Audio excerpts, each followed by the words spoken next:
We had been in love for 10 years, and we were finally getting married. However, the day before the wedding, Willow's first love called. He said, "Willow, I'm here to steal you away. You're coming with me, right?" Willow's eyes reddened, and her voice trembled as she said, "How dare you? How dare you show up in front of me? I don't want to see you." Despite saying this, she spent the entire night crying on the balcony. She even wore the necklace Makoto had given her before the wedding. I smiled and immediately called Makoto. I said, "5 million. Don't go back to your country tomorrow." Makoto replied firmly. "George, don't think you can get away with anything just because you have some money," I interrupted. 10 million, he stammered. "True love is priceless. Willow and we're true love." I raised my voice. 20 million, he hesitated. "George, this isn't right," I smirked. 30 million. "If you don't agree, I'll hang up." Don't hang up. Chapter 1. The wedding went smoothly. We had seen off most of the guests, and both families had already left. Only close friends remained. They shouted, urging everyone to have a good time. No one was going home without getting drunk. Willow's face was flushed, and she had drunk a fair amount. On the surface, she seemed to be in a good mood. No matter who toasted to us, she sipped the drink without a word. Maybe she had drunk too quickly because after coughing a bit, she leaned against me, her eyes red. She looked pitiful, her expression one of a delicate woman in distress, but at the same time, a faint smile tugged at the corner of her lips, neither happy nor sad. The people around us exchanged glances. One of them asked, "George, is your wife all right?" I waved my hand, putting my arm around Willow's shoulders and smiling. "She's fine. Willow's just too happy. Today is our wedding day, and she's too excited." But anyone with eyes could tell something was off with Willow. She seemed distracted several times, especially during the ring exchange. She was silent for a long time. When I put the ring on her finger, she glanced at the closed door. It was a look of both sighing and mockery. She smiled bitterly. Then she turned around, masking her emotions completely. No one knew what was wrong with her, except for me, but all I could say was sorry. Today, she was never going to get what she wanted. At the dinner table, someone called out, "George, come on, come on. You two haven't had your toast yet. Hurry, this can't be skipped." I loosened my arm around Willow, smiling lightly as I walked forward, ignoring the look she gave me. I picked up a glass of wine and said, "Forget the toast. You all enjoy yourselves and keep drinking. The venue is available for the rest of the night, but we'll be moving to the next location. All the expenses are on my tab. I'm going to head out now." With that, I downed the glass in one go. At that moment, if anyone still felt something was off, they must really be foolish. The room fell silent. It was an awkward silence, but my smile never wavered. I set the glass down and turned to leave. Willow caught up with me just as I reached the lobby. She ran toward me, grabbing my sleeve tightly, biting her lip as she asked, "Where are you going?" I kept a straight face and replied, "The airport." She frowned slightly, angrily asking, "George, what are you doing? We just got married, and you're leaving without a word." I looked at Willow. At the beautiful lines of her mermaid dress, I sighed, barely audible. This dress was handmade, with me overseeing every detail. For it, I flew abroad 4 times, adjusting measurements and fine-tuning every detail to make it perfect. No doubt, this wedding dress was flawless, but today, on Willow, it just didn't look right. What a pity. I lifted my hand, brushing a loose strand of hair behind her ear. Then my hand slid down her cheek and neck. As she swallowed, I subtly retrieved the necklace hidden beneath her dress. Willow's face turned pale instantly. She instinctively tried to pull away, but my grip stopped her. Her lips moved, trying to say something, but no words came out. Breaking the silence, I said, "Don't worry, he's not coming. I just bought his day for 30 million. Tomorrow, at 3 in the afternoon, you can pick him up at the airport."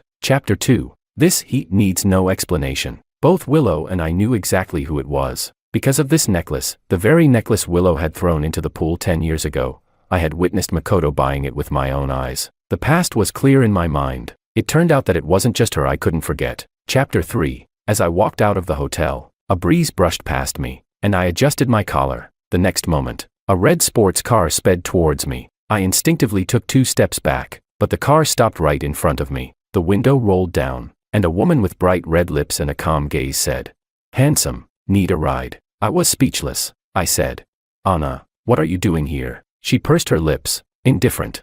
"Are you getting in or not?" I shook my head and politely declined. "I'm waiting for my driver." She scoffed. "The puke yellow Cullinan. It's got a flat tire." I was speechless. Maybe my silence was so deafening that Anna pursed her lips. She asked, "Where are you headed?" I didn't want to get into her car. Our relationship wasn't that close. But then Willow came rushing out. She looked at me with a hurt expression and said, "George, Let's talk. It's not what you think. This necklace. But before she could finish, the sound of a horn interrupted her. She asked the same question I had just asked. Anna, what are you doing here? Anna flashed a playful smile. What I do is none of your business. George, get in the car. Willow's face turned red with anger. She grabbed my arm, trying to pull me away. I didn't budge. Willow's voice trembled. George. I ignored her, turning to face her as I pried her fingers off one by one. Willow looked devastated, her eyes welling up with tears. She said nothing, just silently watching me. My heart ached for a moment. But I still opened Anna's car door and got in. Anna let out a triumphant hum. The window rolled up, and the car sped off with a jolt. The feeling of acceleration made my heart skip a beat, and I almost forgot how reckless she could be. I sighed. Anna, can you value your life a little? My tone wasn't the friendliest. Only then did I realize. I had expected Anna to retort, or at least ignore me. But instead, she simply lowered the speed. I said, thanks. I licked my dry lips, feeling embarrassed, suddenly regretting getting into the car on impulse. Anna seemed to sense my discomfort. She turned on the radio, playing some relaxing light music. She tilted her head slightly and said, there's water inside. Help yourself. I nodded. Thanks. I probably should have made small talk. But I just didn't have the energy for it, so I leaned against the car window, staring blankly outside. My thoughts were all over the place, thinking about 10 years ago, about the past 10 years, about today. I couldn't make sense of it, couldn't figure it out. The truth was, no matter how calm I appeared, I was still sad, and underneath that sadness, I was exhausted, bone-deep tired. I took out my phone and sent Willow a message. I wrote, my suggestion is that you keep things between you and Makoto a secret for now. Let's gradually distance ourselves. When I get back, we can discuss the details. Of course, if you want a quick resolution, then you'll have to bear the consequences yourself. After sending the message, I closed my eyes. When I opened them again, we had already arrived at the airport. It felt like I had blinked, but 40 minutes had passed. My heart skipped a beat, and I hurriedly got out of the car. I locked eyes with Anna, who was standing outside, sipping on her bubble tea. She asked, awake? I was about to call you after finishing this. I apologized. Thanks for today. When I'm back in town, let me treat you to a meal. I turned to leave, but she grabbed my arm. Wait, come with me. I stared at her, confused. She explained. I'm on the same flight as you. I asked. You're going to France too? For the fashion show? My rusty brain turned over the question before answering myself. Right, you must have been invited too. I had already interpreted the situation for myself, and didn't notice the sigh of relief Anna let out. Chapter 4. The schedule in France was tight, almost a non-stop whirlwind. For these 3 days, Anna and I came and went together. At first, it was out of politeness. After all, she had helped me, and it wouldn't be right to continue treating her as just an acquaintance. But as I spent more time with her, I realized that Anna wasn't as spoiled, temperamental, or sharp-tongued as rumors had suggested. On the contrary, most of the time, she was very understanding. We also shared a lot of the same views. This made me joke. I really hope we can have more collaboration in the future. Miss Anna. Anna smiled and replied, there will be. On the day we returned to the country, we were on the same flight, arriving at the airport at 3 in the morning. She insisted on giving me a ride home again. I didn't refuse, but as I stepped outside, I saw Willow at the arrival gate. She was standing there in a black dress, staring into space. When she saw me, her brows softened just slightly, but when she noticed Anna behind me, her expression immediately tightened. She bit her lip and said, Anna, what are you trying to do? Anna responded, what do you think I'm trying to do? Willow raised her voice. Anna, I'm warning you, stay away from George. Anna shot back. Sorry, but who do you think you are to warn me? Willow snapped. I'm George's wife. Anna's smile deepened. Is that so? If I remember correctly, you two haven't registered your marriage yet. Anna was right. Although Willow and I had held a wedding, we hadn't actually registered our marriage. We had planned to do it a month later. At first, I thought it was a bit too late. But now, I was just relieved we hadn't done it yet. Anna's words clearly struck a nerve with Willow. She raised her hand to slap Anna. I immediately stepped in and blocked her. I placed myself between them and rubbed my temples.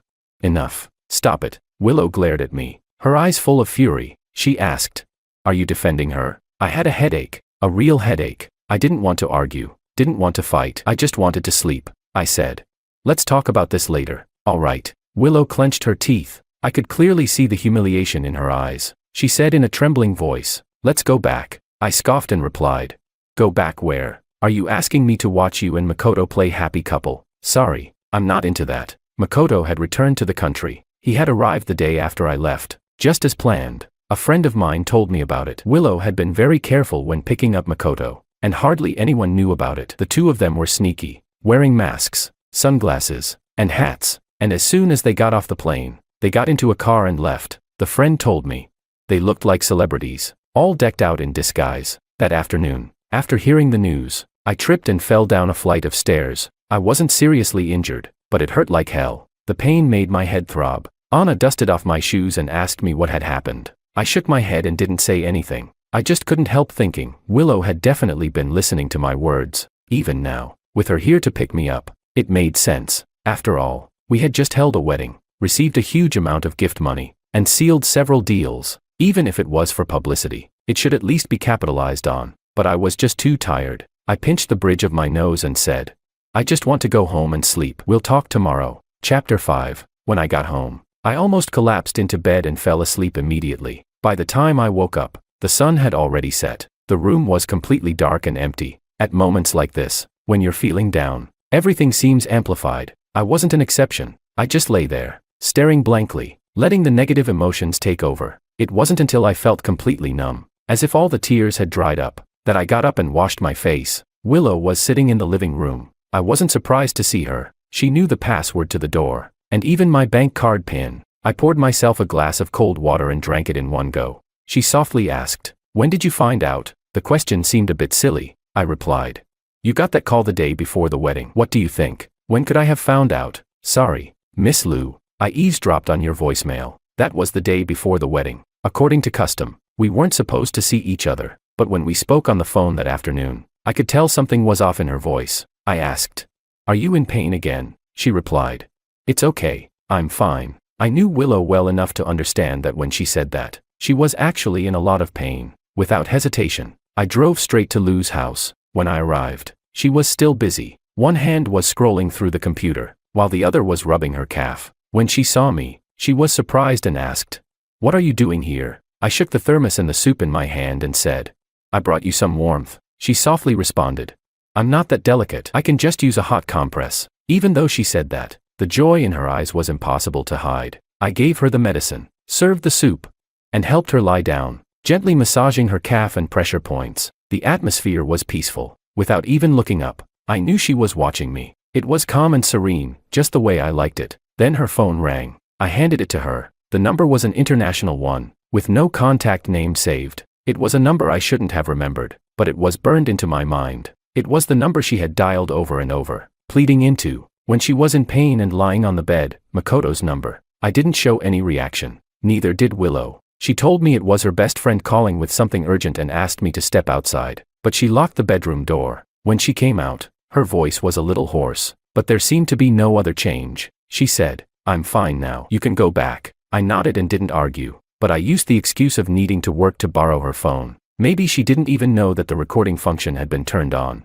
So I listened in on the brief conversation. A man's voice came through, and he said, "Willow, if I come to steal you away, will you go with me?" Willow choked on her words. "How dare you appear in front of me again to torment me? I never want to see you again." That night, she cried on the balcony for hours. We were both waiting for an outcome. Right before going on stage, she put on that necklace. I understood then, my result had come. At the same time, I felt a sense of relief, glad that I had made thorough preparations. Chapter 6. Willow asked, "Since you already know, why didn't you do anything?" I scoffed and replied, "What should I have done? Call off the wedding?" Willow, "Actually, I should be asking you, how dare you? How could you even think about running away from the wedding? Do you know what this wedding means? If it doesn't happen as scheduled, the breach of contract fees alone aren't small. Plus, with the stock market volatility, have you even calculated how much loss this will cause?" She bit her lip and said, "Is that the only reason?" I replied, "Then what else?" Willow clenched her fists, took a deep breath, and said, "If I told you I wouldn't go with him, would you believe me?" I shook my head and replied, "Adults don't talk about what-ifs. Since you're already here, let's talk about the next steps. My suggestion is to take it slow and separate gradually. Our joint investments and shared real estate can continue as they are. Of course, if you want out, I'll take over everything. But the sum is so large, it might need to be done in installments. If you can't wait." She cut me off. "George." I looked at her, puzzled. "What?" She looked at me, her gaze calm, almost sad. She said, "I can't forget Makoto. All those things, I just can't forget." It felt like a knife had stabbed into my heart. The knife had barbs. When it was pulled out, it tore through my flesh. She said she couldn't forget. It was the answer I had already known deep down, but when she said it out loud, it hit me harder than I expected. Love really is a strange thing. Chapter 7. Those past days. The past. Once upon a time, Makoto was my best brother. Once upon a time, Willow hated Makoto. She used to say, selfish, greedy, shrewd, calculating. How could you have a friend like Makoto? But later, she fell for him, and she said, I've never met anyone who lives as authentically and openly as he does. It only took 3 years. From mutual disdain to mutual admiration. It only took 3 years, and they were really together for just half a year. Teenage love, kept secret from everyone. Only I knew. I helped cover for them. What I also covered up was my feelings for Willow. I thought that would be the end of it. But the changes came too quickly. Willow got into a car accident and broke her leg. Makoto, with the 500,000 yuan from the Liu family, left the country. That nearly shattered Willow. She fell into self-destruction, locking herself away from everyone, except for me. Someone once asked me, is it worth it? She's clearly looking for Makoto in you. Why do you degrade yourself? But it wasn't like that. I wasn't degrading myself, nor did I think about whether it was worth it. That was Willow. The Willow I had grown up with. The Willow I had called little sister for many years. The one who cried like a blooming pear blossom if I didn't spend time with her. The Willow who, in high school, would make sure no one got away with talking badly about me. Liking her was my own decision. She never hurt me. When she was in trouble, I would help. It wasn't until later, when we naturally ended up together, that I had to admit, I had selfish motives. I still liked her. I couldn't let go, and I wanted to give it a try. I thought I had succeeded. From 18 to 28. 10 years, did that not cover up their 3 years? But it truly couldn't. Chapter 8. I spoke sharply. Give you time. How? Give you time to choose between 2 options. Willow, don't make me laugh. This was probably the first time I'd spoken to Willow like that. She was clearly hurt by my words, biting her lip in silence. She turned and walked away quickly, but her limp was evident. It was the disability left by her accident. Everyone always said Willow had an elegant walk, a graceful stride like a lady of distinction, but that was just a mask to cover up her flaws. No matter how much therapy or care she had received over the years, she couldn't return to her former self. She could only walk step by step, slowly, and I was always by her side. But this time, I didn't look back. Willow and I could hide our issues from the public. But we couldn't hide them from our families. When my parents found out, they were furious, threatening to confront the Liu family. Before I could even stop them, I heard that Liu's mother had been hospitalized. Suddenly, the anger didn't seem to have anywhere to go. My father sighed. I don't quite understand your thinking. Normally, when your wife is stolen away, it's a matter of life and death. You've been humiliated like this, and we shouldn't let the Liu family off easy. But here you are acting like nothing's wrong. So, tell me, what are you really thinking? I replied. Let it go. There's no need to make enemies. We still have business to do, and we can't sever ties completely. Of course, we'll still make money where we can. My father sighed again. You've really grown up. His sigh made my heart feel strangely bitter. Just then, my assistant knocked on the door and said Anna had arrived. My father asked, what's going on? I said, she has a project she wants to collaborate on. Anna's project was almost guaranteed to succeed. Many people wanted to collaborate with Sucorp, but she specifically sought me out. I asked Anna, why me? She snorted. Because I like the look of you. I laughed. Just like that. She nodded seriously. Exactly like that. With business on the table, there was no reason to turn it down. That evening, we went out for a dinner meeting. I didn't expect Willow to walk in. She came over, took my wine glass, half sat on my chair, and addressed the people at the table. Sorry to interrupt everyone. I shouldn't really be here, but my husband's health isn't great and he shouldn't be drinking too much, so I thought I'd keep an eye on him. Is that all right? As she spoke, she sat down beside me, dramatically putting food into my bowl. Anna's face darkened, clearly upset. I subtly shook my head at her. Willow wanted to play the loving wife act, and I wasn't about to disrupt it in front of everyone, so I went along with it. By the end of the dinner, most people were drunk and leaving. Only Anna, Willow, and I remained. Willow threw her chopsticks to the ground. Her soft, loving demeanor vanished, replaced with anger. She said, Anna, I don't care what you're trying to do, but stay away from George. Willow grabbed my sleeve and said, honey, let's go home. Anna wasn't going to back down. She grabbed my other arm. Willow shouted, Anna, let go. Don't think I won't slap you. Anna scoffed and retorted, crippled sister, I've been tolerating you all night. Willow's face flushed with anger. It looked like they were about to fight. I pushed them both apart and said, do whatever you want. I'm leaving. Willow glared at Anna, then turned and chased after me. She said again, "Let's go home." I stepped back and said, "Willow, can you stop disturbing me? You've already made your choice. It's Makoto. Stick with your choice and stop running to me for no reason. I'm really tired of it." In the dim light, I could hardly see Willow's expression, but I heard her trembling voice say, "I just don't want you to be tricked by that bad woman. Anna has ill intentions. Don't trust her." I chuckled bitterly. I said, "Tricked? Ill intentions? For all these years, the one who's been tricking me, the one with ill intentions, has always been you," she replied. I didn't. I cut her off, speaking slowly. "Don't be so quick to deny it. 6 months ago, the day after we confirmed the wedding date, you left the country. I stood outside Makoto's place all night, and you did too. When we came back, you were sick for a week. I took care of you like always. Didn't ask any questions. Didn't say anything. I thought it was just you saying goodbye to the past. 2 years ago, on Makoto's birthday, you went back to high school, to that restaurant where we used to eat spicy hot pot. The owner asked you if you were married, if it was with that tall, skinny guy. You said yes. I was standing outside, watching you smile while I was falling apart. 3 years ago, I found that necklace, in that safe, the one with the password I didn't know. The password wasn't Makoto's birthday, but the day you two got together. That necklace was cheap, bought from a street vendor for just a few bucks. You threw it into the swimming pool in front of me. I'm sure you fished it out yourself. I remember that time you were really sick, feverish, losing weight. I never wanted to say all this, because it would make me look pathetic. I've always hated being a simp, but with you, I lost all my principles. 10 years. 10 years of sunk costs. How could I just let it go? But I've come to realize that no matter how high the sunk cost, today is always the day with the least loss. So please, Miss Lu, stop disturbing me. I'm busy. Saying all of this nearly drained me, mentally and physically. Willow stood still, not following me anymore. I walked slowly ahead. I don't know how long I walked. I was exhausted, so I squatted down by the roadside. A while later, Anna's red sports car slowly drove up and stopped beside me. The window rolled down, and she looked at me with a smug expression. "Young Master Wang, you're so heartless. You just left me behind. Why aren't you walking anymore?" I sighed. "Anna, I can't walk anymore," she said. "Then what are you standing there for? Get in the car," I asked. "Anna, why do you call her the cripple?" she replied. "She is one." She paused and then said, "If you don't like it, I won't call her that anymore." I shook my head. "I don't mind. I just want to remind you, don't be fooled by her looks. When she gets angry, she can hit pretty hard." She snorted. "She can't beat me?" I asked. "Really?" she answered. "Yeah." I nodded and said, "Anna, let's go grab some lamb soup. There's a place that makes it really well." She agreed. "Okay," I said. "Anna, play a song for us." "Sure." I hesitated for a moment. "Anna, I need to cry for a bit. You don't mind, right?" she said.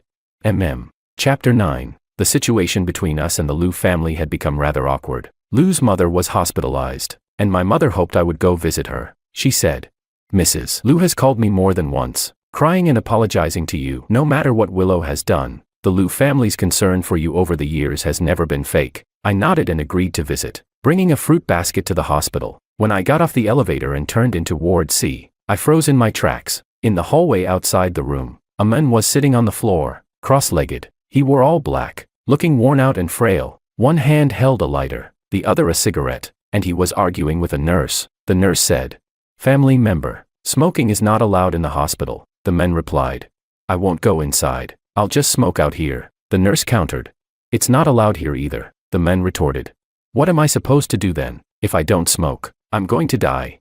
The nurse said, "If you really must smoke, you can go outside." The man shook his head. "Then you tell the guys across the hall to let me go."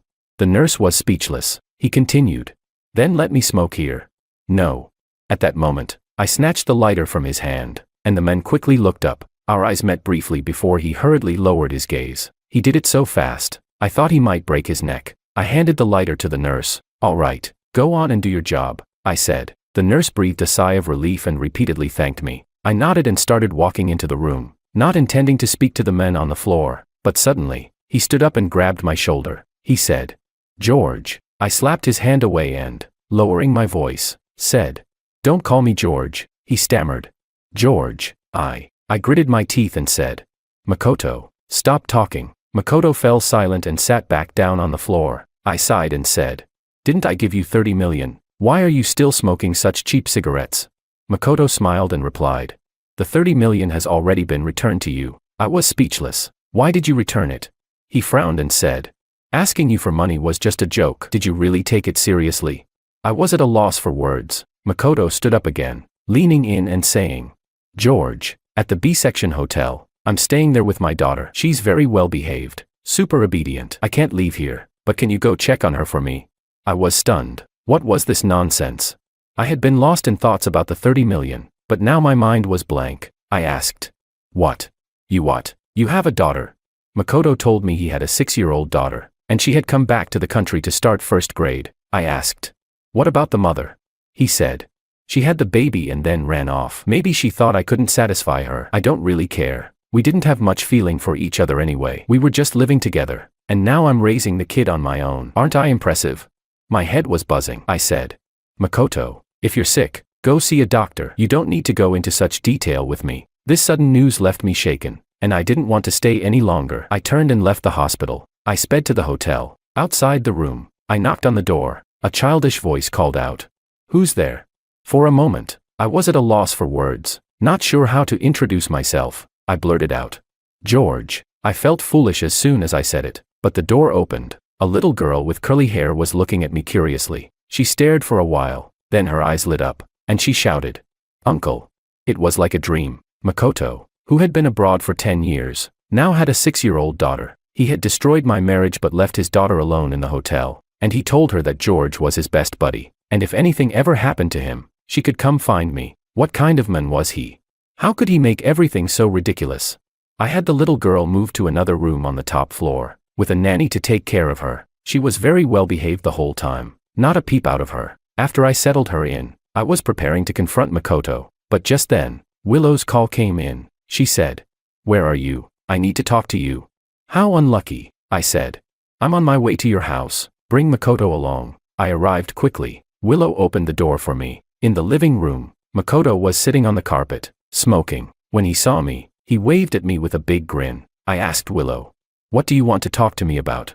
Her expression was complicated. Her brow furrowed as she said, "We're still waiting for someone. Once everyone's here, I'll tell you." I had no idea who she was waiting for. The only people involved with us were the 3 of us, so I couldn't think of anyone else. But no matter how much I thought, I didn't expect Anna to show up last. Willow snorted.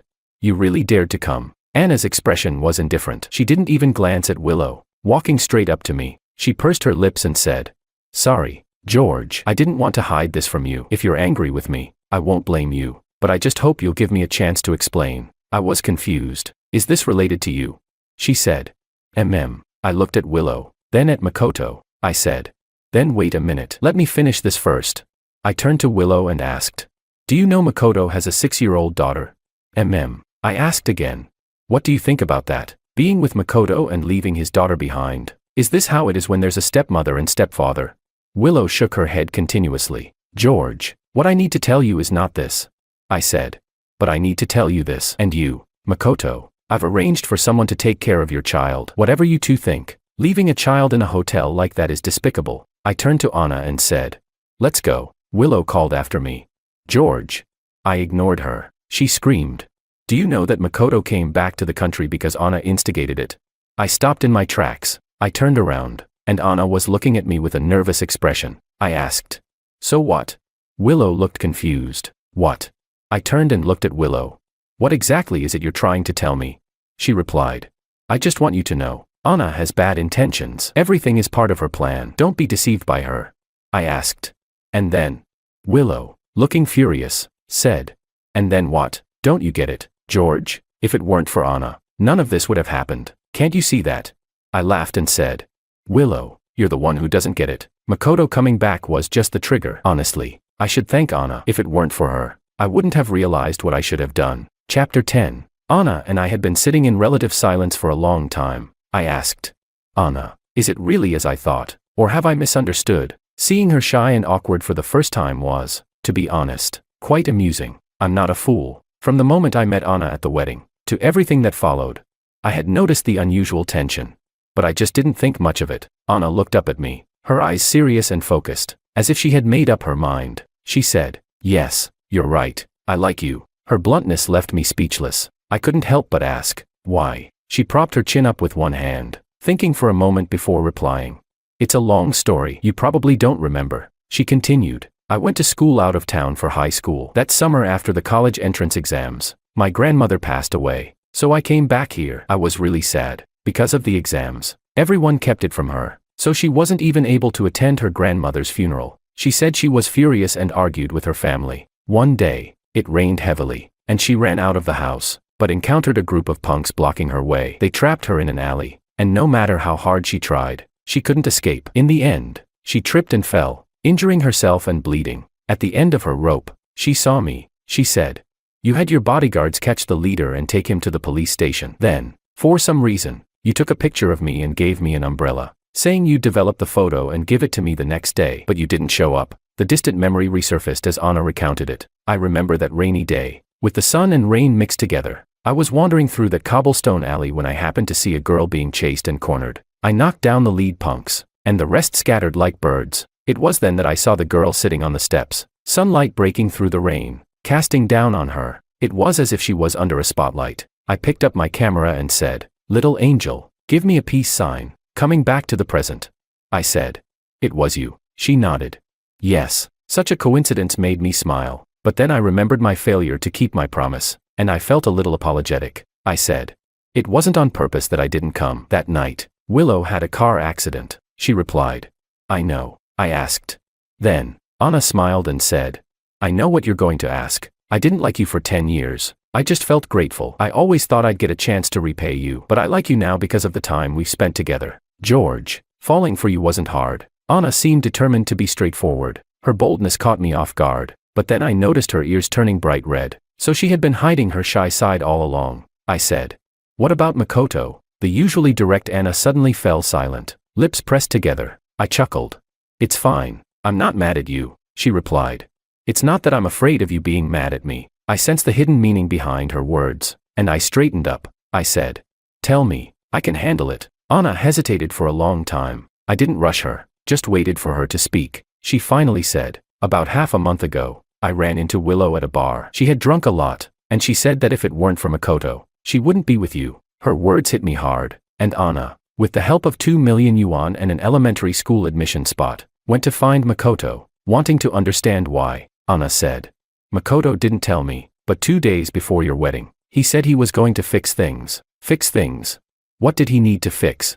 Only Makoto knows. I called him. He was out of breath when he answered. He said, "Tell you, no problem, but you'll need to come pick me up. I had a fallout with Willow and I'm heading out." Damn, this place is so bad. I can't even get a cab. Chapter 11. Makoto had already eaten over 20 skewers, and he showed no sign of stopping. 10 years ago, I rushed to the airport to make him return to Willow's side and warned him that if he left like this, he should never come back. 10 years later, we sat calmly by the roadside eating skewers. Time is a strange thing. After half a bowl of fried noodles, Makoto finally slowed down. He slowly said, "Before Lily, I never planned to come back, but after Lily was born, I kept thinking I had to return. After all, I want her to speak fluent Chinese. George, whether I plan to return or not, I never wanted to get involved between you and Willow." I asked. "Then why did you get involved?" He replied. "Because Anna called me." I asked.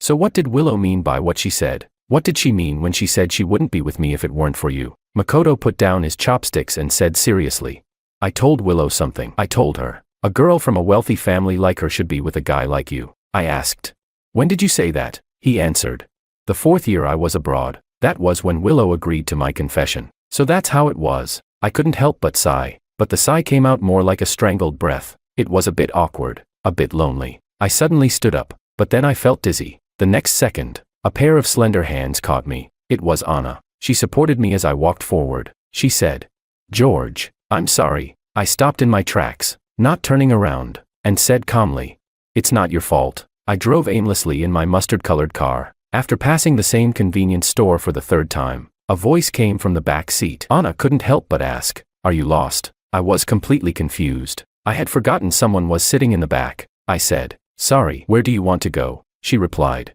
"I thought you'd take me home." I nodded and said, "All right, I'll take you home." But then she stopped me. "How about we go see a movie instead? An outdoor movie?" We sat in the car, eating the popcorn Anna bought. It was a bit too sweet. The movie was an old one I had seen before, but I still watched it again. I knew Anna had been stealing glances at me. When the movie ended, I said, "Back in school, I once ate out and had a splinter from a disposable chopstick poke into my hand. It was tiny, almost invisible, but it hurt so much. My roommate suggested I take it out, but I didn't want to. It hurt too much. The splinter stayed in my flesh overnight, and every time I touched it, it hurt. So I bit the bullet and took it out. A big needle went into my skin, and when I pulled the splinter out, you know what happened. It didn't hurt anymore. There was this feeling of relief, of joy. I smiled at Anna. I said, Willow was that splinter in my heart. Now it's gone. Miss Anna, thank you. This may sound ungrateful, but honestly, I might not be ready for a relationship in the short term. Anna nodded and said, I know. Actually, I wasn't planning on telling you now, nor was I trying to do anything. I just promised I'd be honest with you.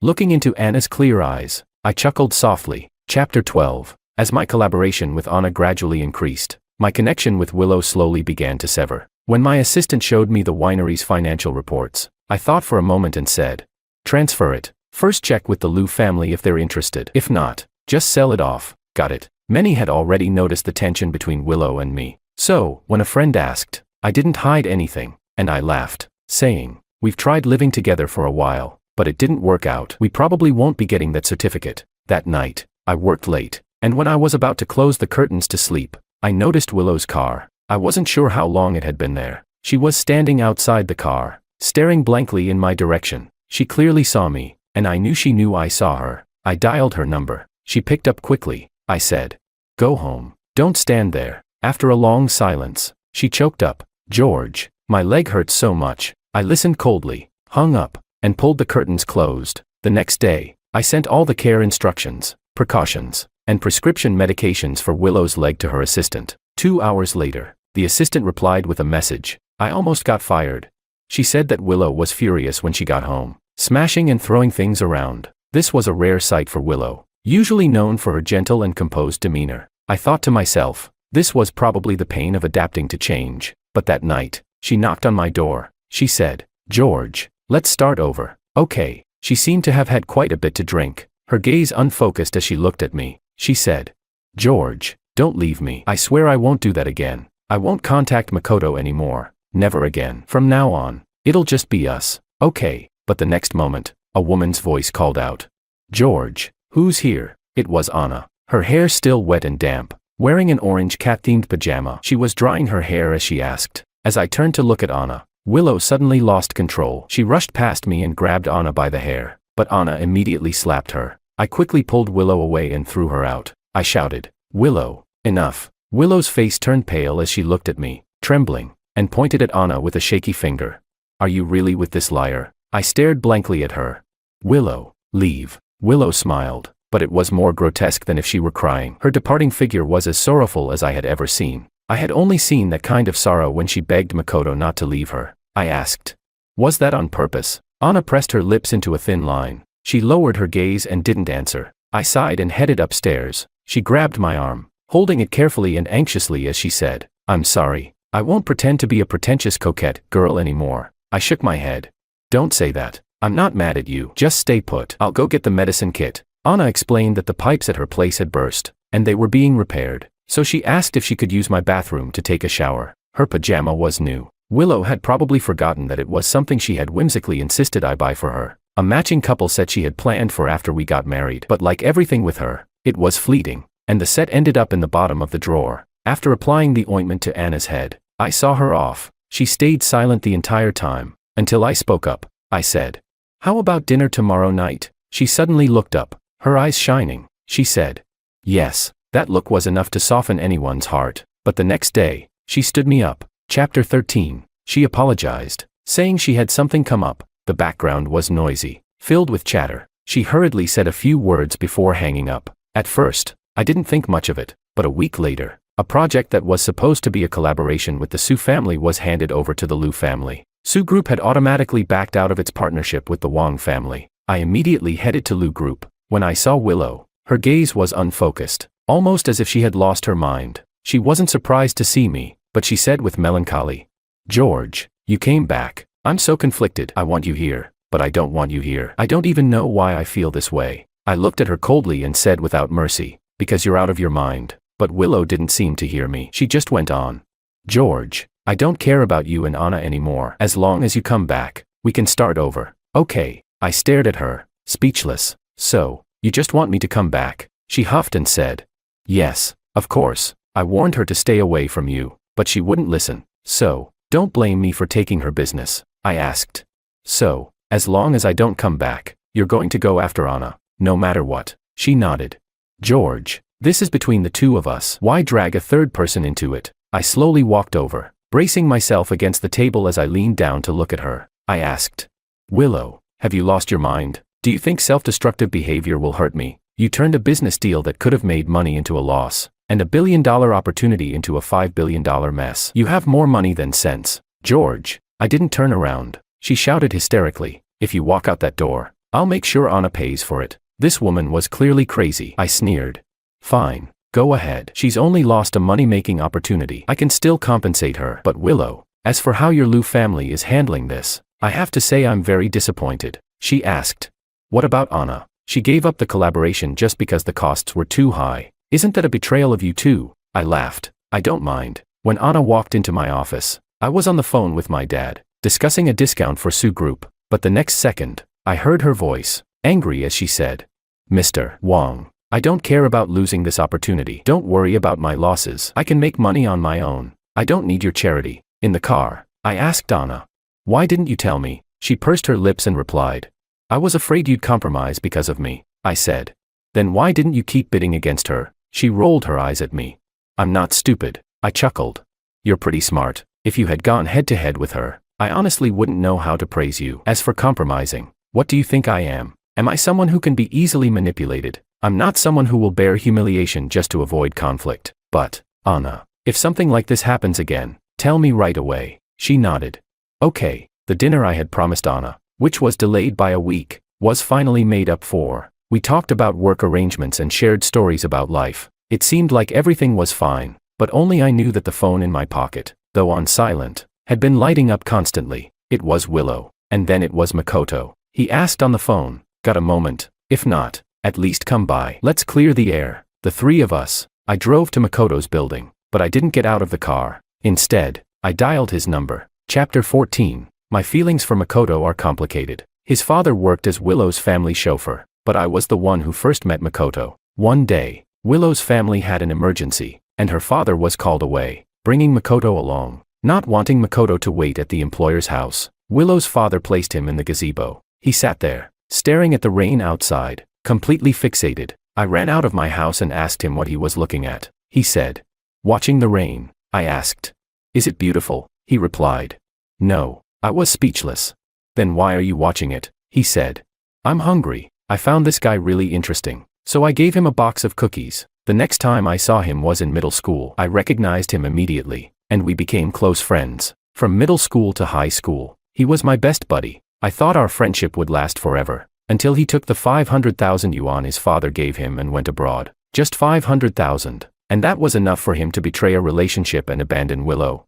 I couldn't understand it, and like everyone else, I developed a bias against him. I once thought of asking him, if you had the chance to go back, would you regret your choice? But it wasn't me who asked him that question, it was Willow. Through the phone that had never been hung up, Makoto's voice came through too. He said to Willow, I wouldn't regret it, honestly. I'm grateful to your father. He gave me a choice, either stay with you, but my parents' work would be affected, and we'd face endless obstacles from the Liu family, or go abroad. He promised me the best educational resources, covered all the costs, and even offered me job support after graduation. Willow asked, then why did you come back? 10 years ago, you ruined my life, and 10 years later, you've messed everything up again. Makoto, why can't you just let me go? Makoto replied, let you go? What a joke. Have you let George go? He's been sincere with you, so why treat him like that? If you can't get over me, why agree to his confession? If you chose to be with him, why can't you let go of me? Willow, do you really deserve to be with George? Willow screamed.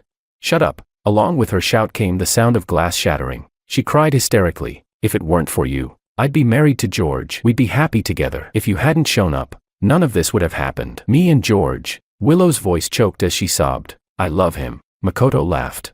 But no one is obligated to wait for your late realization. Willow, even if I hadn't shown up, how long do you think George would have held on? He might have been confused for a moment, but could he have stayed confused forever? Once someone wakes up, you can't keep deceiving them anymore. I don't believe it. Those were the last 3 words Willow said before she left. I saw Willow leave Makoto's building, tears on her face, getting into her car, which sped off into the night. After a long silence, Makoto said, "George, if I had known you liked her back then, I wouldn't have gotten involved with her." I finally stepped into Makoto's house. He poured me a glass of yellow wine. I asked him, "What about Lily?" He said, "She's sleeping. 9 o'clock bed, 7 o'clock up. Her biological clock is amazing." I asked, "By the way, how did you suddenly end up with someone over there and have a kid?" Makoto finished his drink and said, "My second year abroad, my parents passed away, both from terminal illnesses, the kind they couldn't cure. I don't know if you understand that feeling, but when the closest people to you are gone,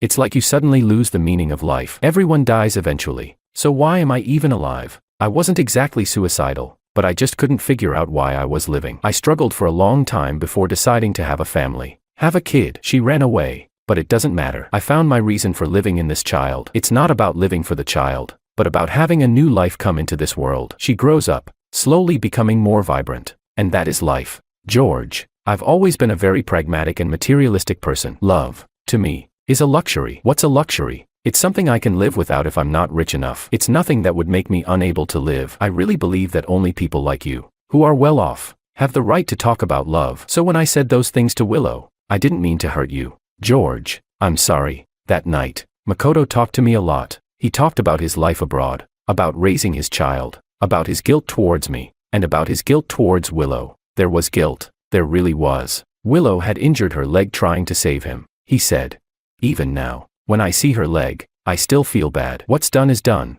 and it can't be changed." I thought we were all moving forward, yet here we are, stuck. Why did things turn out this way?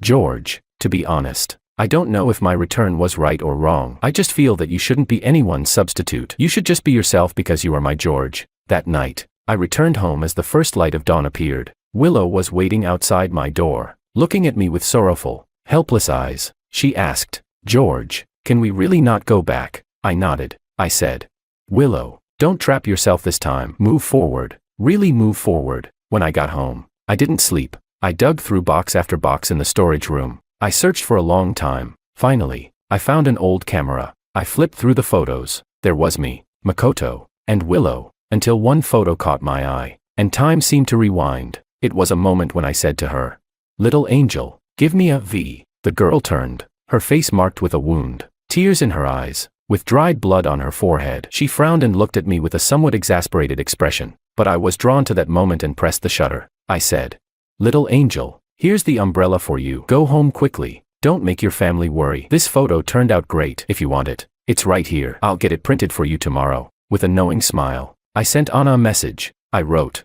"Little angel, do you have time? Tomorrow, same place. I'll bring you the photo." The next second, Anna's phone rang. She said, "Let's meet. Don't be late." I attended Peking University's graduation ceremony and ran into a childhood friend from a neighboring school. He looked surprised. Wasn't I the same age as him? How was he a second-year student while I'd already graduated?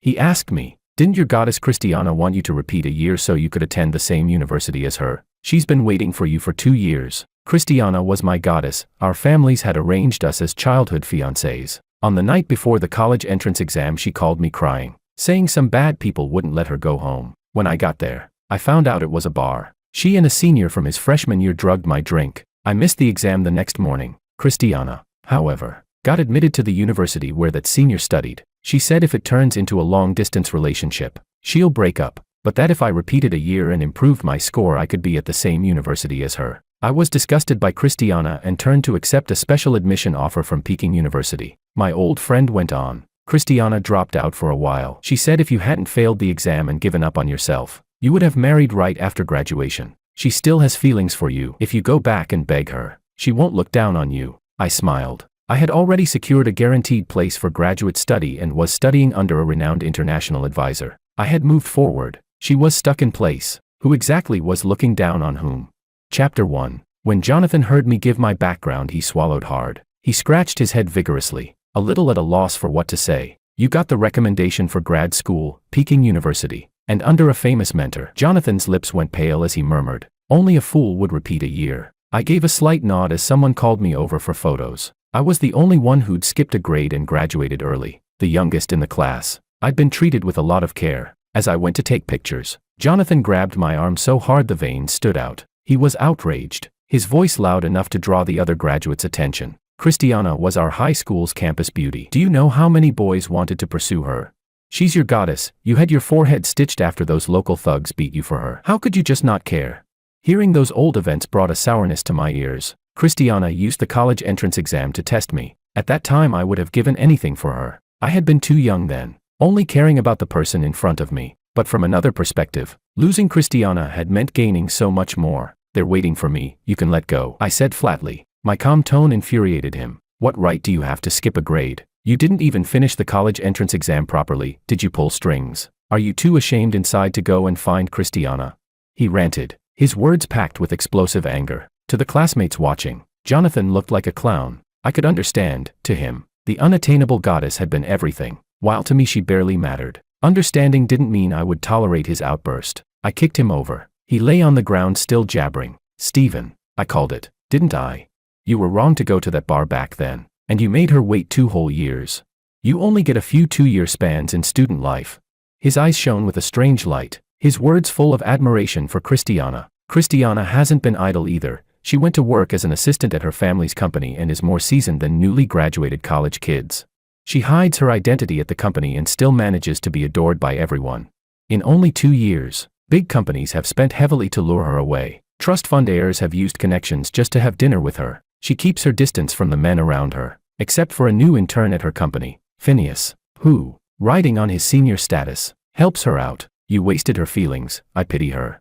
Chapter 2. Christiana's looks and background had earned her plenty of admiration at school. Her devoted and sentimental image also drew others' sympathy. But I felt nothing, only a hint of disgust. I still remember the night I failed the college entrance exam. My parents' business ran into trouble the same evening. Christiana's parents had received a great deal of help from my family when they first started their business. Their very first major order came from us. I was in the study when I overheard my father talking to her father on the phone. His tone humble and polite. The other men sounded so warm and concerned, probing for details. Stephen, don't worry, I'll send the money over right away, he said righteously, full of promises. Your family once helped us through tough times, we're practically family ourselves. Then his tone shifted. It's just, our own cash flow isn't as healthy as it looks. We'll need some time. I want Christiana to live a carefree life. As parents, we can't be old-fashioned, but we mustn't pressure her. She liked the gifted, high-achieving Stephen, not the one who failed his exam. Having excellent young men pursue her isn't a bad thing. You know, she should pick the best. My father lowered his head, guilt-ridden that he had dragged me down.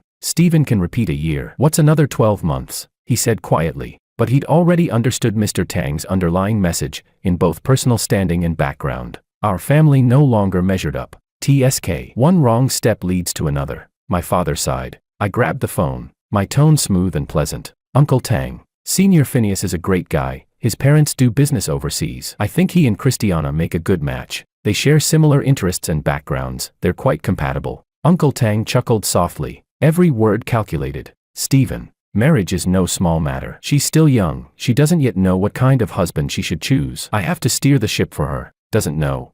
Wasn't he the one who begged at the dinner table years ago for our families to tie a childhood engagement, claiming he'd steer the ship? Our families had been neighbors for 15 years. When his fortunes rose, he used to call me son. Now he simply said, Stephen. I knew that long-standing ties wouldn't crumble just because of an exam failure, but they made a convenient excuse. Childhood sweethearts are just a worn-out trope in stories. Overseas resources that could help his family climb higher, that was the real, perfect match. Still, I remained polite and thanked Uncle Tang. After that, the matter of the funds disappeared without a trace. I accepted the special admission to the capital and my parents started over again. We cut all contact with the Tang family. Stephen, you're zoning out again. Jonathan shook my head, and I raised an eyebrow, meeting his gaze evenly. Christiana Tang is an only child, he said. Her family's business is booming. If you two got married, their wealth would be yours too. Don't you regret studying so far away? The corner of my mouth lifted. Could Christiana get me a graduate spot under a world-renowned professor? Could she introduce our family to business networks in the capital? Could she help me collaborate with international research institutes? I shot him a disdainful glance. A pretty face without even an undergraduate degree. What's there to regret? Self-pity is the cheapest kind of love. I strode confidently to the center spot for the graduation photo. Jonathan, intimidated, seemed rooted to the ground, his legs heavy as lead. Then, amid laughter and cheers, I raised my hand in my family's traditional peace sign pose. Chapter 3. When I left, I'd already decided to draw a clear line with my past. Without Christiana, I poured all my energy into research. My mentor appreciated my dedication and gave me chances to compete. I not only won multiple gold medals in academic contests but also advanced ahead of schedule. One quick step led to another, momentum became habit. My parents' business also made a strong comeback, growing to several times its former scale. Back home, people still thought of me as the loser who repeated a year out of despair. Little did they know, the train of life had already carried me to the next station. Christiana's image in my memory had grown faint. When I drove back to our villa, I found my mom in the kitchen cooking herself, while my dad and my mentor sat together, red-faced and laughing, their arms around each other's shoulders. "Mom, why didn't you let the maid cook?" She smiled and waved her hand. "Your mentor brought his daughter over. I wanted to show off a bit, let her taste my cooking." Behind me stood a graceful figure, delicate features, tall and elegant. It was my mentor's younger daughter, Lillian. She smiled shyly, her quiet gentleness leaving me speechless. Funny, my mentor had always said she was lively and outgoing. Yet every time we met, she seemed timid. My mom called out to us, "Son, have my daughter-in-law help me carry the dishes." Lillian's face flushed deep red, almost purple. I sighed, taking the tray, and explained, "My mom's just like that. She loves playing matchmaker." Lillian followed behind me step by step, whispering softly near my ear, "What if I don't mind being that?" I froze for a moment. When I came to, she had already set the dishes neatly on the table. I adjusted quickly. Uncle Tang had taught me well, choose the best option available. A single childhood engagement had nearly changed my life. Back in school, I'd once gone to war for Christiana. When she cried, I dared to storm into the teacher's office demanding answers. For her carefully orchestrated romance, I had tried to be even more romantic. When I couldn't follow lessons at school, I'd spend my nights tutoring her for free. The teachers called us a perfect couple, a match made in heaven. Stephen was the good guy, they said, as long as you didn't make Christiana cry. Life only gives you about 20,000 days. I thought mine would be bound to Christiana. Then Phineas appeared and shattered that rule. He was our senior, transferring back from abroad during our second year. He spoke fluent English, and often played the role of the charming upperclassman. He'd share stories about life overseas, always composed and gentlemanly. I didn't think much of it. After all, boys who admired Christiana were like flowing water. He was just another drop.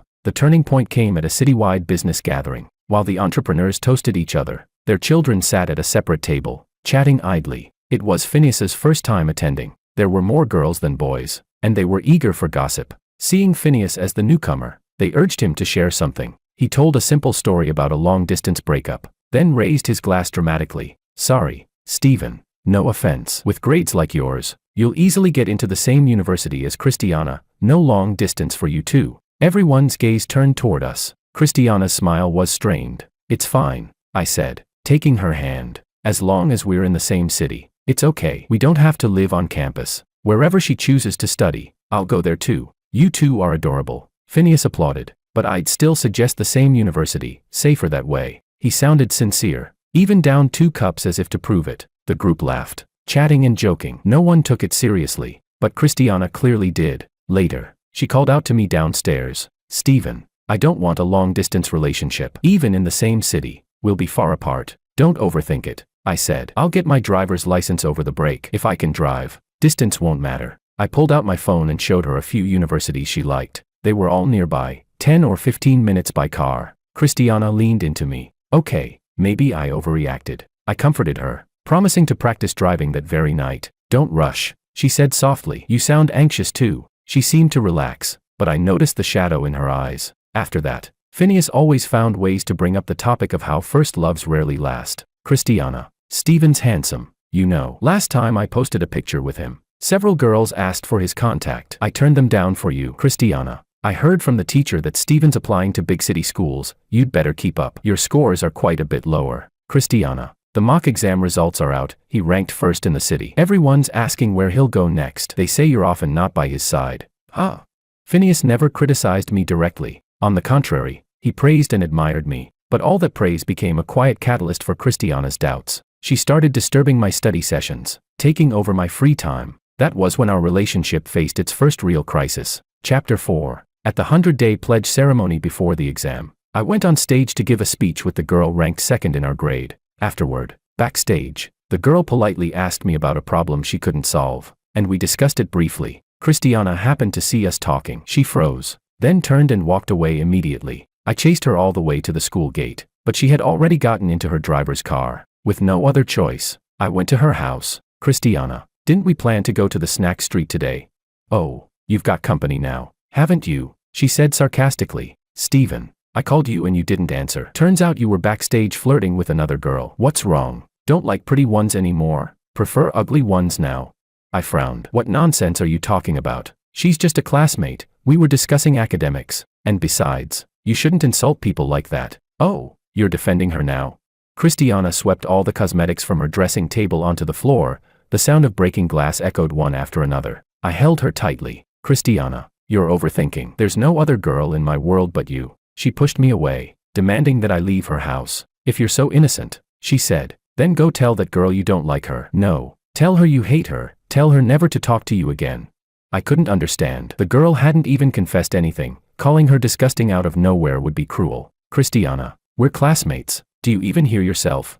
She screamed at me to get out. That was the first weekend we didn't see each other. At school, I looked for her more than 10 times. She ignored me every single one. We'd argued before, but we always made up by the afternoon. This time, she stayed angry for a long time. I was tormented, burning with frustration. Still, I thought, the exam's coming. She'll need me to help her review. The night before the college entrance exam, Christiana called me. Her voice was panicked. She begged me to come help her, said she was at Phineas's family's bar. A wave of emotion hit me. Phineas had just posted on his social media yesterday, saying he wanted to drink with someone, and now Christiana was at his place. I didn't have time to think. I drove there. I didn't want to go in, so I called her to come out, but all she texted back was, inside. In the most prominent seat of the bar, Christiana sat lightly made up, her pure demeanor clashing completely with the noisy, smoky atmosphere. When she saw me, her lips stiffened. Let's go. The exam's tomorrow. What are you doing here? If you want to drink, wait till after the test. I'll drink with you, I said, holding out my hand. She didn't even look at me. Only when my arm began to ache did she finally glance my way. Phineas smiled with fake warmth. Come sit, Steven. Don't tell me you're still studying tonight. You've got to relax a little. Everyone turned to watch. Christiana gave a cold little laugh. What? Are you scared of Phineas now? I never realized you were such a coward. I sat down, expressionless. She sat close to Phineas. No one else around me. They looked like a couple. I called you here for a dare, she said. Who told you to actually come? I stared, anger flaring from my gut to my head. Christiana, are you insane? In this whole bar, can you find one other person taking the exam tomorrow besides us? Christiana bit her lip, then pushed the drink Phineas poured toward me. Drink this, and we'll go back to how things were. I'll take the exam tomorrow like a good girl, otherwise, I won't go at all. I looked at her for a long time. She wasn't joking. I lifted the glass and drank it down in one gulp. A wave of dizziness hit me instantly, my vision blurred. Something was wrong with that drink. Chapter 5. Their voices came and went in fragments. Phineas and Christiana were chatting and laughing as if I weren't even there. Half an hour later, I realized I was lying on a bed. When I woke up, I discovered I had missed the morning exam. In that instant, my entire world spun out of control. My night at the bar became the talk of the town. Teachers and classmates said they never imagined my stress was that severe. The label "the drunk student" was nailed to my forehead. People whispered that Christiana must have been blind, that I looked like a model student on the surface, but was rotten inside. They said I went drinking alone, got myself drunk, and then called my girlfriend to pick me up. My parents never asked for the full story. They were too overwhelmed by their business troubles. The Tang family, our supposed lifeline, kicked us while we were down, just like Christiana. Christiana offered me a choice: repeat the year and apply to the same university she'd gotten into. I answered her with action. We erased our traces in Haishi and moved the whole family to the capital. Jonathan, humiliated by my earlier rejection, spread my story back home. Soon, my phone wouldn't stop ringing. Calls came from every corner of the country. I ignored them all. I changed my number, planning to tell friends and relatives only after the gossip died down. But I underestimated Christiana. The next afternoon, after my senior took me on a tour of the lab, Christiana blocked me at the door. 2 years of working in a company had transformed her completely. She wore a fitted blazer and a short skirt, eye-catching and sharp. Her gaze was cold and piercing, her clenched fists trembling slightly. How long are you planning to keep hiding from me? Chapter 6. Her eyes were wet, her voice cracking with emotion. I lowered my gaze, my expression weary. Get out of my way. She froze in disbelief, her chest heaving. Steven, do you even know what you're saying? She lunged toward me, assuming I'd catch her like before, but I stepped back. Christiana fell hard to the ground. Her fair legs scraped and streaked with red. Her face turned pale as she stumbled to her feet. Stephen, how could you treat me like this? My patience thinned. I tugged at my collar, speaking lazily. Oh, and how exactly have I wronged you? My indifference shattered what was left of her composure. We promised we'd never do long distance. Am I that disgusting to you now? You didn't even say goodbye. You swore you'd never leave me. Students around us stopped walking. Anyone else might have asked to talk somewhere private, but I had nothing to hide. Stephen, say something. Were you playing with my feelings all along? She wanted to erase everything I'd done for her. She thought a single drink could bend reality to her will, while her family mocked mine from above. Even after we left in disappointment, they prettified their betrayal. And she basked in Phineas's attention, wanting everything both ways. Watching her makeup smear as she cried didn't move me, it disgusted me. When I was sitting on that hotel bed, betrayed by the woman I loved most, who stood up for me. Which of her vows ever came true? After all these years, I finally understood. Christiana, just a hypocritical bitch. As I walked past her, Christiana suddenly grabbed my hand like a startled reflex. Miss Tang, I said evenly, please stop harassing me. She froze, her beautiful features twisted slightly, her breathing turning heavy. To you, she asked in a trembling voice, am I just some woman who doesn't matter anymore?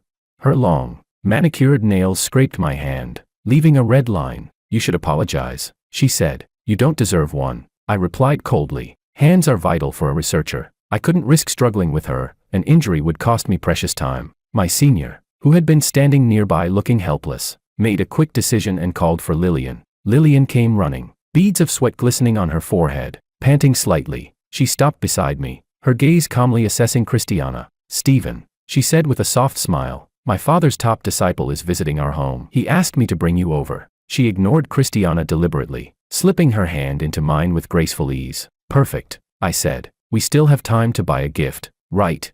No rush, she replied cheerfully. We can stop by the mall on the way. Your mom's cooking is delicious. Isn't her birthday coming up? You can tell me what kind of things she likes. Lillian was just as tall and striking as Christiana, but Christiana's outfit made her look several years older. Her steps faltered. She stumbled and twisted her ankle. For someone who hated pain, she didn't make a sound, just bit her lip until it turned white. Lillian pretended to notice her only then, turning back with a look that was soft but cutting. Excuse me, she said coolly. You're not a student at our university, are you? What business do you have with my boyfriend?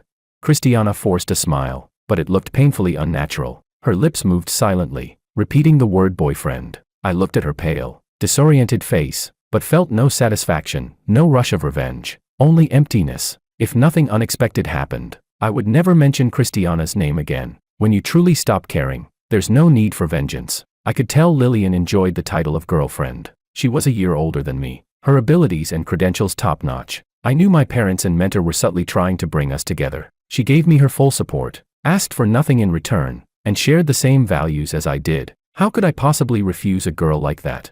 We'd already fallen for each other, only one thin layer separated friendship from love. As for Christiana, she was a stranger to me now. Christiana reached out to tug at my sleeve. Stephen, you're doing this on purpose, to get back at me for what I did back then. Before she could touch me, Lillian sharply slapped her hand away. Her delicate brows drew together. Her raised palm hung poised in midair. I was stunned. I'd always thought of Lillian as gentle and soft-spoken, never this fierce. If you keep making a scene, she said coldly, I won't hesitate to slap you right here on campus. Can't you see my boyfriend wants nothing to do with you?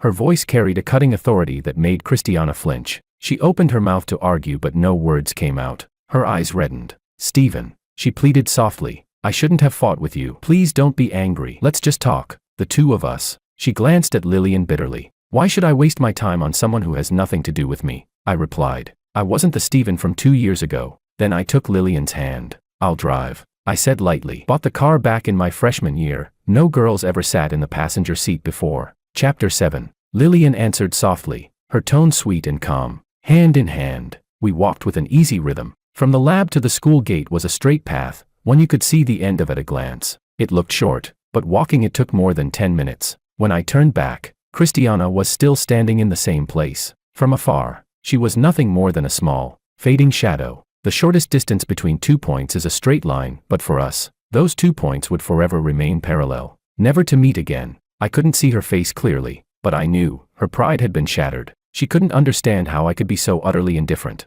but without her, my life was still brilliant. Christiana's obsession ran too deep. I was slightly tipsy, and though Lillian offered to drive me home, I told her to stay and take care of our mentor. In the underground parking lot, Christiana was waiting by my car, her gaze unfocused. The moment she saw me, she stumbled forward and grabbed my arm. "Stephen, you owe me an answer," she demanded. "What did I do so wrong that you left without a word? You blocked every way I could reach you." The haze of alcohol vanished in an instant. "Christiana," I said coldly, "what exactly do I owe you? It's been 2 years. You said you bought a car so you could see me every day. Was that a lie too? You got into Peking University and didn't tell me. I waited for you to repeat the year, and instead you graduated and got yourself a girlfriend. What am I to you?" Christiana's voice rose, sharp and desperate. Her hair was a mess, her clothes wrinkled. Back in our hometown, countless admirers would have rushed to defend her, insisting she was the one wronged. But I wasn't about to indulge her tantrums anymore. I opened the car door, but she shoved me hard, anger finally erupting after 2 years of bottled resentment. "You could have taken the exam again. 1 more year wouldn't have killed you. Don't tell me it wasn't your parents' business failure that wounded your pride. You could have just talked to me. If we got married, my family's company would have been yours. Why couldn't you let go of your damned pride?" "My pride?" I laughed bitterly, stepping closer until we were eye to eye, though there wasn't a trace of tenderness left in mine. "Don't tell me you didn't know there was something wrong with that drink. My father trained my alcohol tolerance since I was a kid. 1 glass of liquor wouldn't knock me out." "Let me guess, Phineas came up with the plan, didn't he? Said if I missed one subject, I'd score close enough to get into the same university as you." I clenched my fists, fury rising in my chest. "I went to that bar because I was worried about you, because I thought you were in danger. You teamed up with another man to drug me. Did it ever cross your mind what would have happened if he'd slipped poison instead? I balanced studying and spending time with you. Never once blamed you for slowing me down, and you used my concern against me. I was your boyfriend, Christiana." "So what was Phineas? When the teachers and classmates started gossiping, where was your courage then? Why didn't you say you were the one who called me that night? Why didn't you say you were at that bar, drinking with another man? Where was your precious pride then?"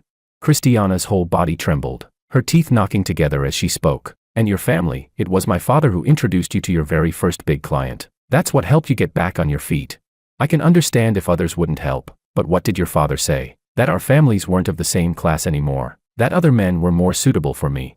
The funding he promised never existed, and he even contacted our clients behind our backs, stealing the business for himself." I wanted to ask him why, and then I saw Phineas's post. "You and that girl at the class reunion, your head resting on her shoulder." What could I even say after that? "You and Phineas went to the same university, she became your junior, and your relationship just got closer. Tell me, if you were me, could you just forgive and forget?"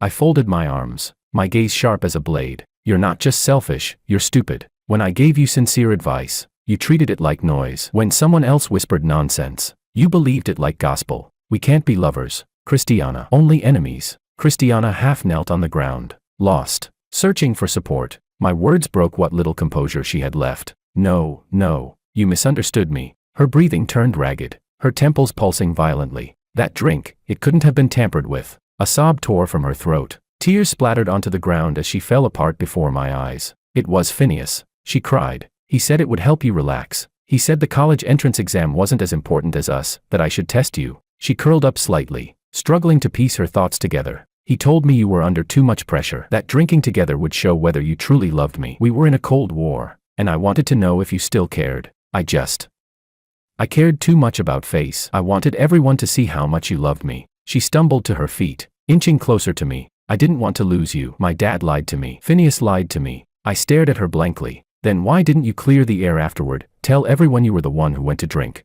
She was silent. After a long pause, Christiana spoke again, her voice dull and defeated. "My father forced me to intern at his company. He took my phone away and made me work as his assistant. He said you insulted him over the phone." Phineas backed him up. "Then he showed me screenshots, said you'd added several girls on WeChat. The profile pictures looked just like yours." Her lips pressed into a thin line. "I had my doubts, but when you blocked me, I got angry." Christiana gave a bitter smile. "Every time we fought, you were the one to apologize first. I thought, this time wouldn't be any different. I thought if I waited, you'd turn back, but you never did." Chapter 8. Christiana took a deep breath, her fingers tightly interlocked. "I dropped out of school and threw myself into work," she said hoarsely. "I blamed you for being heartless, but I couldn't stop missing you. Last year, my dad tried to push me toward Phineas. Our family wanted to expand overseas, and his family had the right connections." Her words poured out in a rush. "I didn't say yes, but I didn't say no either. I thought, maybe I could make you angry. So in public, I appeared with Phineas. side by side, but deep down,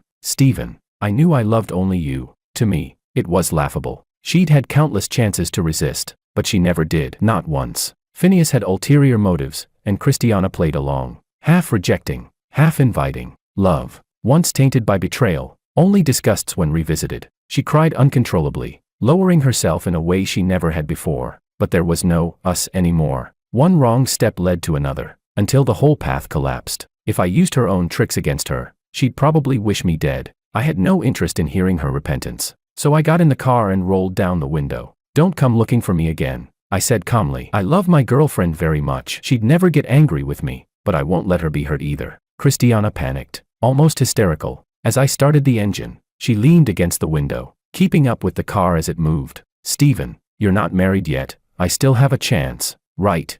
I know I was wrong. I'll give up the Tang family. Give up Phineas. I just want you. Everything I have, my body, my life, it's all yours if you'll just come back to me. I hit the brakes. Her face lit up with desperate hope. You're forgiving me? I shook my head, voice steady. Christiana, you're imagining things. I've been drinking, so I can't drive. My chauffeur's already on the way. I felt strangely calm, detached, as I asked the question that silenced her. The day your father kicked us when we were down, our families became enemies. Tell me, Christiana, could you abandon your father and cut ties with your family for me?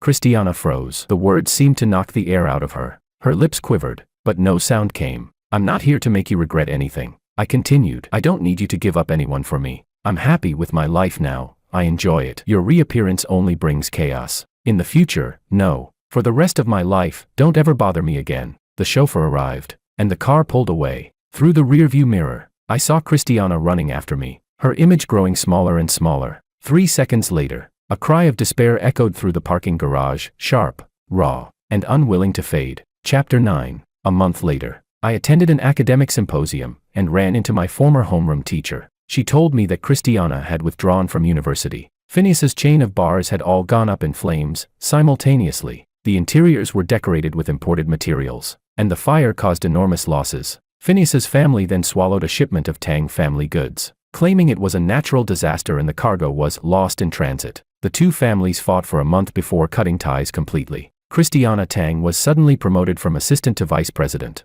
overseeing every aspect of the company. But she wasn't skilled at management. Tang Group's profits hit record lows, and the stock price plunged again and again. Then Lillian told me someone had sent her an anonymous text message, offering $5 million if she stayed away from me for 2 years. I didn't need to guess. I knew it was Christiana. 2 years, the timing was too deliberate. Did she really think that stealing 2 years from Lillian would somehow make them equals again? Lillian cursed furiously, deleted the message, and blocked the sender. The next time I saw Christiana was when I earned my doctorate. My mentor took me to another conference. Some companies were eager to hand me their business cards. Lillian and I attended in formal wear, hand in hand, officially announcing our relationship. My mentor proudly introduced me to everyone. He's my best student, and soon to be my son-in-law. Our engagement ceremony's next month. You must come. Around us, congratulations poured in from all directions. Only in the corner sat a woman dressed elegantly but surrounded by an air of desolation. Christiana had grown thin, her once bright eyes now dull, locked onto me without blinking. People greeted her, but she didn't respond. She couldn't seem to hear them. Lillian noticed and asked curiously, "That woman looks kind of familiar. Do you know her?" I chuckled and tapped her nose. "No, never seen her before. Let's go to my place tonight," I added. "My mom knitted you a scarf." Lillian's eyes lit up. "Really? I've been craving your mom's cooking." After my speech, I looked back toward the corner, but the figure was gone, as if she'd never been there at all, like a dream that dissolved with the morning light. Chapter 10. In the capital, I ran into someone I never expected to see again. Phineas. He invited me to dinner with his girlfriend, a woman with permed hair and a taste for bright, gaudy colors. At first, I didn't intend to go, but confidence changes things. I wanted to see what game he was playing. "Stephen, you won," Phineas said after 2 drinks, his tone oddly calm. His girlfriend didn't understand Chinese, so he spoke freely. Christiana would rather stay single for life than be with me. I sipped my wine and said evenly, "And how is that my problem?"